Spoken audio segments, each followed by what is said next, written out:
let's get to this. Is going to be our final call for tonight. I want to talk to Sean, who's calling right here in Austin, Texas, is actually visiting the library today and wanted to call in. What's up, Sean? Yeah, so I wanted to talk to you guys about simulation theory and the prospect that maybe none of this is actually real. Phil, are you ready to talk about simulation theory? Yeah, matter of fact, I can confirm that Matrix 3 sucked. It did. It did. Matrix 2 was cool, though. It was okay. It was okay. The highway scene, man. That's true. That was good. Yeah. I think it's one of those things, like a lot of things in life, if it's a simulation, I'm going to choose to believe that it's real because that's what the bulk of the evidence tells me. And if I'm shown that I'm wrong, cool, I'll adapt if I can. Yeah. It's just like I assume that the stock market is going to keep going up. I'm going to assume that Trump's not going to nuke the United States of America. And, you got to make some basic assumptions like I've heard the example on not necessarily this show, but other shows here. I'm going to assume walking off the roof of a 20-story building is a bad idea. But if you have some evidence for a simulation, talk to me. Yeah. So I do. All right.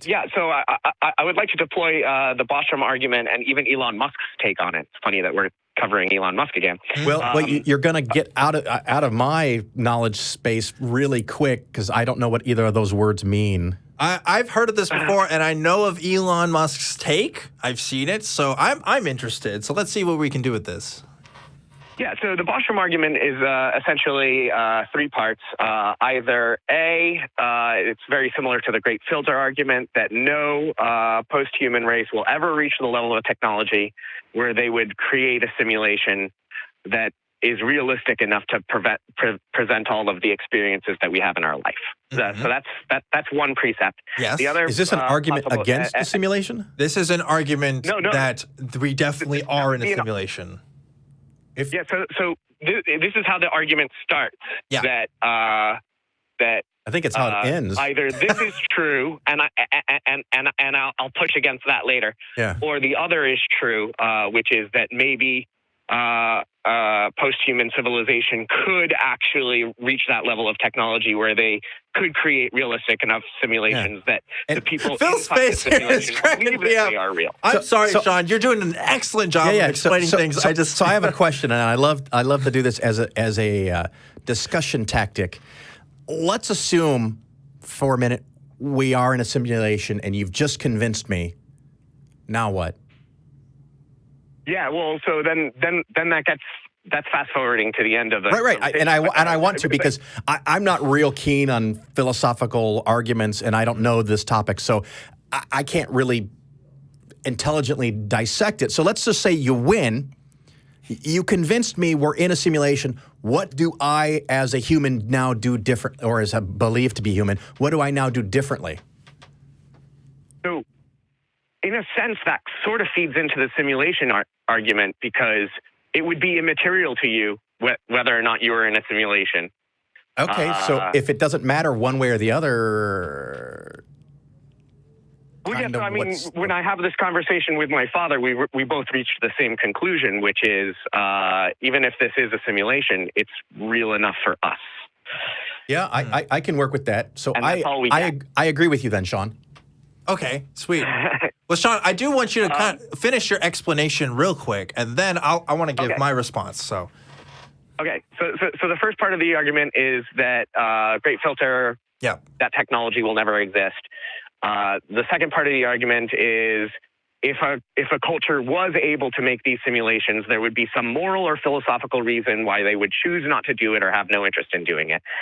Or if neither of those are true, then the probability that we exist in a simulation is very close to 1, because you would assume that more simulations would be created than actual people.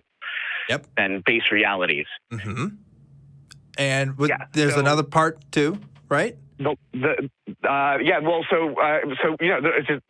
the three parts. The third part is, so the first part is the Great Filter argument. If that probability, the probability. It's a lot. I get it. Right. The probability, basically what it boils down to, from my understanding of the argument, right, is that the probability that we're not in a simulation is actually less than the probability that we are in a simulation. That's the end game of the argument. Elon Musk took it to the level where he said the probability that we don't exist in a simulation is probably 1 in billions. Yeah, and his evidence is, well, like, just look at video games. In 30, 40 years, we went from Pong to these photorealistic simulations that exist in a computer game environment. Yeah. Now, then the other question is, would a technologically sophisticated race be interested in creating these ancestor simulations? Yeah, for sure, Sean. I think that's a great... I would think they would. Yeah, so that's a great explanation of the arguments, and my understanding is Elon Musk is totally all in, totally thinks we're in a simulation. Here's my response to this particular set of arguments, kind of two things. First thing is, and I've used this with other things, but it applies to this case, arguments are not evidence. So we can make an argument about, yes, we are in a simulation, all this and that, heard that before. Probabilities, but I have yet to see any evidence, outside of maybe some probabilities, right, that we are in a simulation. But again, probabilities aren't assurances. And of course, and don't get me wrong, if we're following all of those assumptions, then yes, I would agree with the conclusion. But there's a lot of assumptions that need to be made there too. I think I may be changing my mind on this. The thing I got to figure out now is, where is the respawn point? Respawn, because if we're going to be clever enough to make simulations, I want a fucking do-over. Where do I come back in? Yeah. Well, it's theoretically plausible that if we do exist in a simulation, that it will keep on running even if you die, which means that you'll probably have to just start over from the beginning. Yeah. I also don't know, because when we create our own simulations, we create our own sense of physics within that simulations. They follow their own rules and stuff. And I don't know how we could apply the rules of our universe to outside of our universe without making the assumptions that they work the same. And I have no reason to make that assumption. Because if I'm there's some evidence coming from quantum physics as well. It seems like simulation theory might be even able to explain how quantum physics works and how uncertainty works. Well, yes, Sean, I'm going to cut you off right here. I'm going to cut you off right here only because, yes, I totally agree. It could work as an explanation, but that's an argument. It's not evidence, right? And that's my biggest problem with the whole thing, is that I don't know any confirmable evidence. It's like, it could be that the universe was created by a god, okay? That's an argument, and you could say, it looks like there's some design stuff, but I have yet to see evidence of that. I think if we... The evidence that I'm pointing to... If we assume that Phil made the universe, it's more likely that I did than I didn't. Okay. I just won. Go ahead, Sean. Go ahead. Yeah. All right. But the argument that I'm making is that the evidence of how quantum materials work and how uncertainty works is that if you're looking for one result, you'll get that result. If you're looking for another result, you'll get the other result. And that actually behaves like compressed data. Yeah, I again computer scientists have made this observation. I will acknowledge my ignorance, and whenever I hear quantum, I start thinking of Deepak Chopra. Yeah, so quantum anything is a huge red flag on this show. And again, I don't have the relevant expertise. I'm not sure I agree with the assumption that if you're looking for the thing, then you'll get the thing in quantum stuff. I mean, we're talking about I'm getting some looks from some people in the audience here. I'm not interested in going down this road. I know Phil isn't interested, but Sean, I do want to let you finish and what your explanation is for this, and we'll go from there. Yeah, no, I mean, so sometimes it behaves like a particle, and sometimes it behaves like a wave, and it's how you set up the experiment that makes the difference. You're talking about the double slit experiment. Yeah. Can you say that on radio? And also, uncertainty in the sense that you can always, if you're looking for, you can always find either the location of a particle or where it's going, how it's moving, but you can't find both at the same time.